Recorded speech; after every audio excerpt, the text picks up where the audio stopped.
In recent years, idol culture has become a global marvel. Idols in Asian countries are equivalent to business items. Idols are often a multi-talented form of entertainer focused on pop singing and modeling. These idols are marketed by talent and mostly by appearance. This culture was relatively niche, making a strong appearance in the late 80s and throughout the 90s.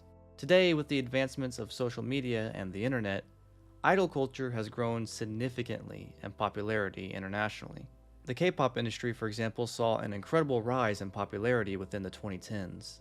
Idols essentially have identities constructed for them to create a persona for the public.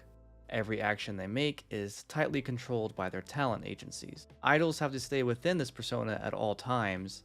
The way that they act in interviews and on stage is the character they must be every hour of the day, as they are always under careful surveillance from the public. Female idols, for example, are often controlled by male-dominated industries for male-dominated fandoms. This places the idol under an identity constructed for the male gaze by the male gaze. This understandably puts significant stress onto the overworked and underpaid idols who, in many cases, struggle with their own identity.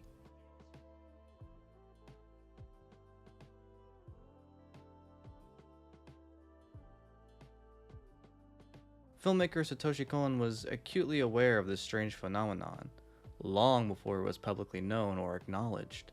Granted, there's always been an interest in celebrity lifestyles and their downfalls.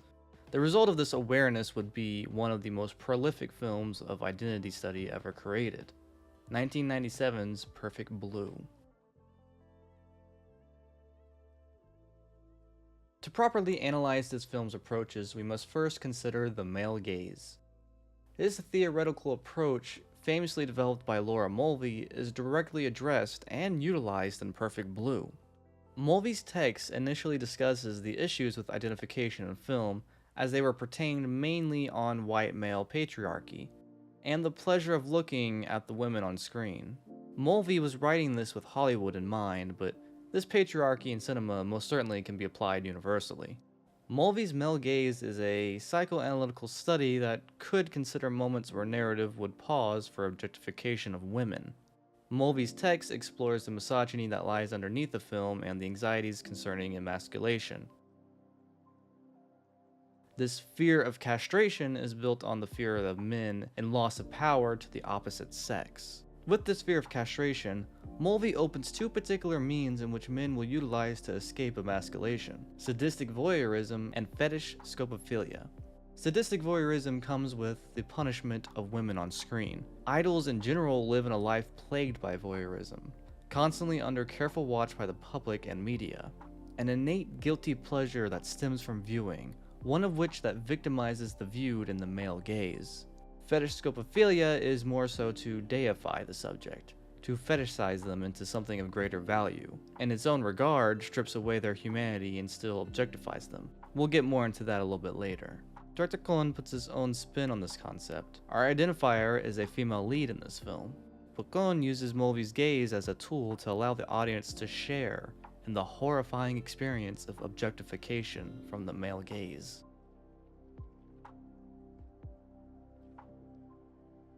Perfect Blue was originally based off of a novel in which a young idol is being attacked by an obsessive fan/stalker. This was supposed to be turned into a live-action film, but the budget fell under and it went to animation instead. Kon felt that the original script was far too boring and one-dimensional. He took it upon himself to explore the horrors faced by young celebrities. What's really interesting is that Kon did not read the book and, frankly, didn't know what the title meant. He went off the original script, which supposedly was very close to the book. He kept the name Perfect Blue because he thought it sounded significant and mysterious. The film follows Mima, who is a member of a Japanese pop trio group, Sham. Mima is made, by the choice of her male agent, to retire as a pop idol and to pursue a career as an actress, against the advice of her protective manager, Rumi. The journey is not an easy one for Mima, and the film shows us both the development of her career and how her progression is perceived by the fandom. Life becomes progressively complicated when a string of murders and attacks happen to those involved in Mima's career development. and her mental state deteriorates as the story progresses into this unknown world for Mima. Kon, a master of blending fantasy and reality, magnificently places the audience in an intense state of anxiety as Mima loses her grip on reality. We are posed into her state. We identify with Mima. In doing so, we are placed under the male gaze. With Mima, we share this harsh gaze of objectification and the turmoil that follows. Mima's journey through her acting career can be seen similarly to a child maturing into an adult. As an idol, Mima is essentially an image of purity. This is how Mima had imagined herself, with a child's fantasy of singing on stage. Mima never had any desire to be an actress. She is coerced into it by her agent out of financial interest. In idol culture, idols are typically not allowed to date or make insinuations of romantic ventures so that their fans can fantasize being with the idol, but this is also to avoid a more sexual image versus the pure image that idols hold. However, upon shifting into the acting world, she is now forced to engage in a more mature setting. She is initially dismissed in her ventures as an aspiring actress. Mima is regarded as just a thoughtless idol, looking for higher claims to fame. These notes are pointed out during her career progression, through the gossip shared by her male fans. The film will often present moments of men discussing Mima in a negative light as she is further degraded.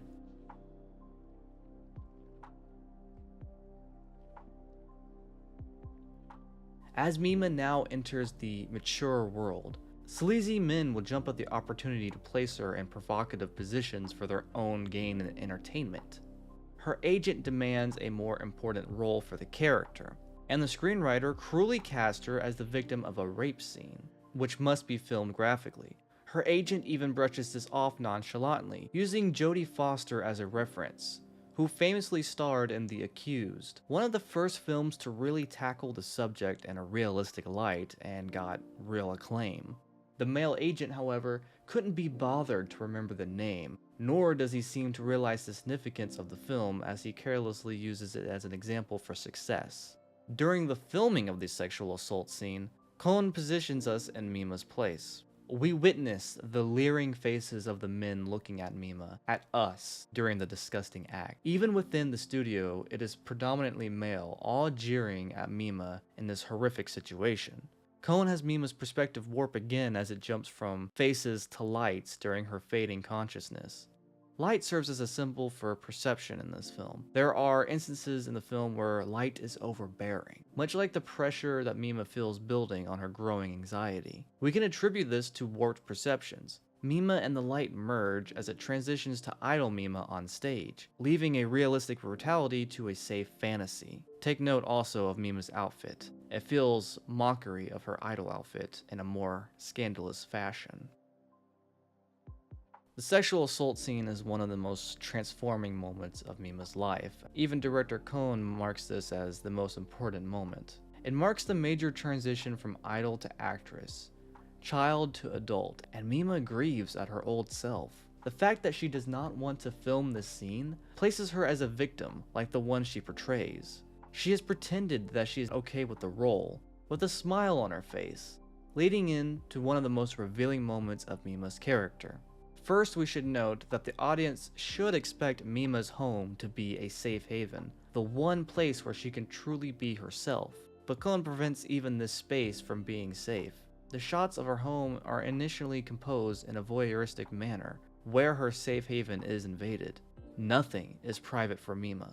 She is always being watched. The first shot of her entering her apartment can be looked at similarly to the voyeuristic style of Hitchcock's Rear Window.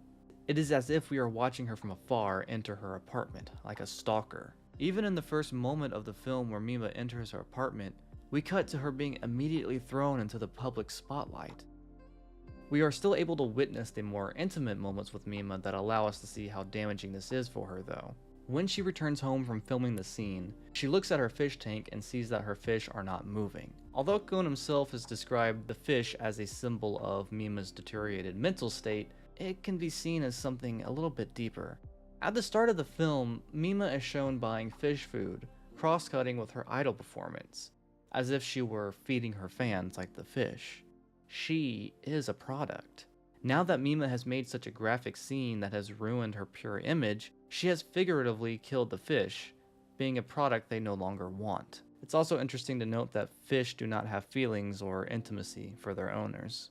She finally breaks down into the tears that she's been holding back. Finally, the mask slips, a mask being another significant thing in this film that Cohn introduces at the very beginning, going on with the theme of identity. The real Mima is revealed, and she admits that she did not want to film such a scene, but she felt indebted to all of those in charge of her life, as they have helped her career. This is a major theme, or at least a factor of the main theme of identity. Mima is always under pressure for the reception of her actions. It's her responsibility to entertain others before herself. But then Mima begins to see a mirror image of her idol persona haunt and tease her. Cohn is now creating a visually tangible conflict between Mima's identities. After the scene ends, two fish are shown swimming, two Mimas existing within the same cage. Another instance of degrading Mima comes in the modeling scene. A male photographer convinces her to partake in a nude photo shoot. During this, the idol Mima performs a show with Sham, now a duo group with just the previous two members, who just before this were bad-mouthing Mima, although Mima still longs to be back with them again. Before, we saw Mima return to the stage in a sort of mental retreat, but now we know that she is physically someplace else. We can easily deduce this as being nothing more than an illusion if it weren't for Mima's room post. Although it is very difficult to imagine the image of Rumi on this stage and no one else mentioning it ever. The nude photos are released publicly, which infuriates her #1 fan, Uchida, who attempts to buy all the magazines to prevent anyone else from seeing this Mima.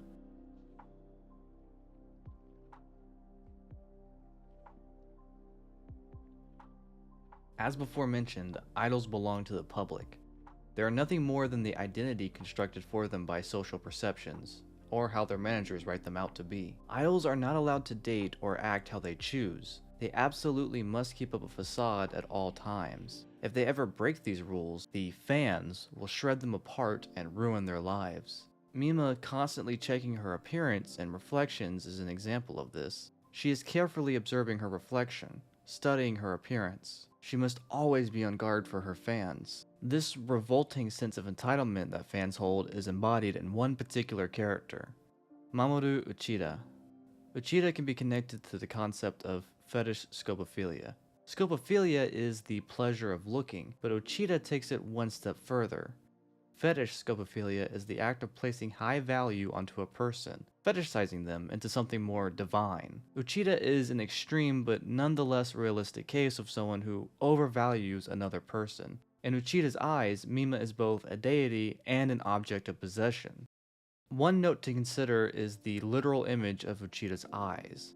They are very spread apart, as this is a motif of characters who have the most distorted views on the world. Also a tool of foreshadowing. In the opening of the film, he antagonizes a couple of punks who are acting quite rudely during Mima's last stage performance because, in his mind, Mima is a goddess who he must protect.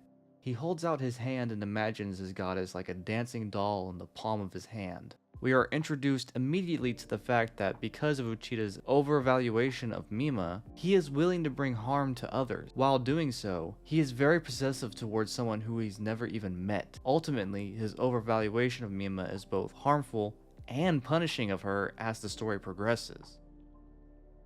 In the scene which takes place in Uchida's home, we experience a truly horrifying visualization of his psyche. He sits in a dark room which is only lit by his computer screen, in which he reads diary entries for Mima. Uchida is involved with a public website in which false diary entries are written accounting for Mima's daily life.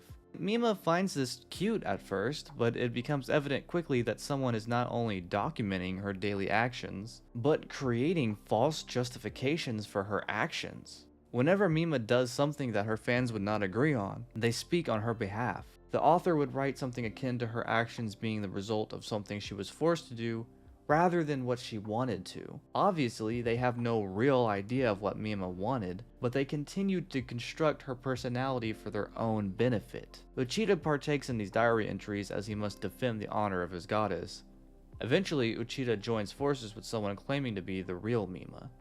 Real Mima is the personification of the pure idol image persona that Mima would portray during her idol days. Also note, his walls are decorated with pictures and posters of Mima, some seeming official and others most likely captured by him personally. Regardless, every little spot his eye sees is Mima. The pictures all speak to him in perfect unison. They talk to him and guide him as his goddess, and he obediently submits. They ask him to protect her, and in order to do so, he must kill the current Mima to protect the image of what she once was. This is a perfect visualization of a disturbed, over-obsessed fan who victimizes their idol to their gaze. Unfortunately for Mima, Uchida is not her only enemy.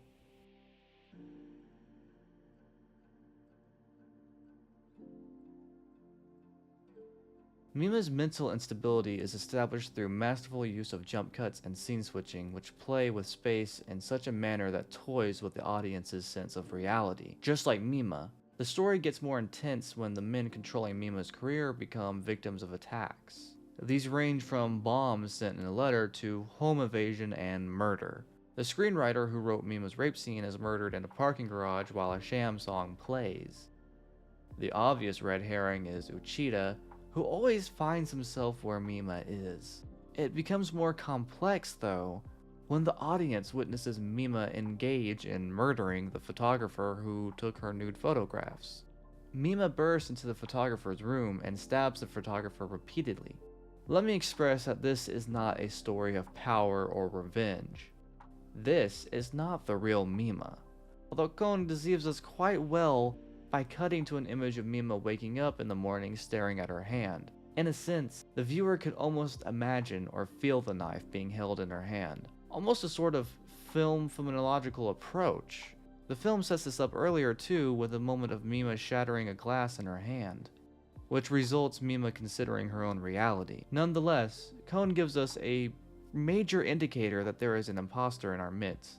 During the stabbing, the camera cuts to a mask on the wall serving as a symbol for false identity, as discussed before. Even further than this, however, when Mima is stabbing the photographer, a projector is playing an image of Mima from the TV show that she was in. Mima's image is literally being projected onto the real culprit. The real culprit behind the murders in Mima's life is another source of tragedy. The killer and mastermind, if you will, pulling the strings of Uchida is none other than Rumi, Mima's manager. Rumi has been a source of comfort for Mima. She is another woman trying to help guide Mima throughout this world dominated by men. Rumi is also the only female in the film who doesn't berate or look down on Mima. Rumi is a very unfortunate case. She has undiagnosed dissociative identity disorder. Rumi was once an idol much like Mima. As time went on and Rumi got older, the spotlight lost interest. She was forgotten. Rumi was put into a behind-the-scenes role, no longer having the opportunity for fame. The male gaze lost interest in her, and she no longer had the visual appeal desired by the idol fandoms. Thus, Rumi latched onto the idol Mima persona. This most likely happened because the two were very close during Mima's growth as an idol.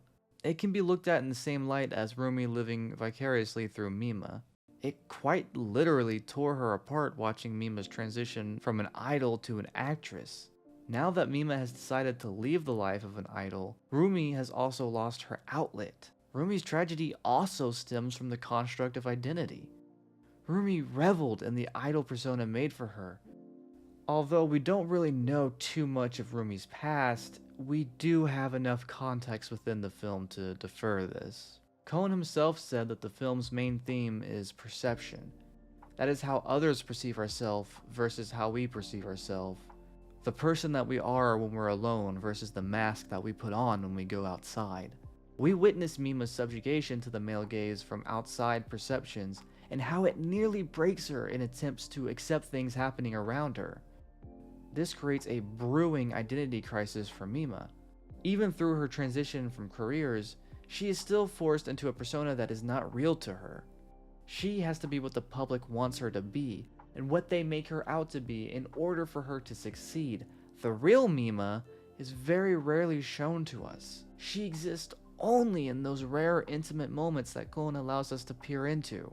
Watching Rumi and surviving her attacks makes this evident to Mima. Mima is terrified of Rumi but also sympathetic. She does not wish to harm Rumi, but to save her and to even understand Rumi. What Mima really fears is that Rumi could be her future. While Rumi is trapped in the light of fantasy, Mima no longer is victim to it, and is able to save Rumi. At the end of the film, Rumi is so psychologically damaged that she rarely demonstrates her real self anymore. Mima's response to this is, thanks to her, I am who I am today. Several onlookers in the hospital comment on her presence. It is apparent that Mima still holds some fame or status. More importantly, Mima seems happier and more confident in herself. Not akin to the feigned happiness that she would portray for her male following and domineering bosses. That is what makes the final line so effective. Mima checks the mirror in her car and smiles to herself, stating, I'm the real one. It is a sort of self-acceptance and reflection that is rarely allowed. Cullen's film has become a prediction for idol culture and fandoms, particularly how the rise of technology would play a role in bringing wider attention and danger to idols. There are many Mimas in the real world today. We can only hope that they have a happy ending, just as there are plenty of Uchitas to be concerned about. It is important to acknowledge that ultimately, Cullen is not critiquing fandoms or the entertainment industry. Those critiques exist, yes, and they play a role, most definitely, but they are not his main goal. In fact, if one were to look at it exclusively in that lens, he would say that the film's message failed. This film is about identity, particularly the female experience, presented in such a way that is often overlooked or never properly represented. That is Perfect Blue. However, this movie can be looked at so many different angles and different approaches, and of course you can go very depth of the author with it if you choose. That said, I'd love to know what Perfect Blue means to you, and how this film affected you when you first saw it. So leave a note in the comments.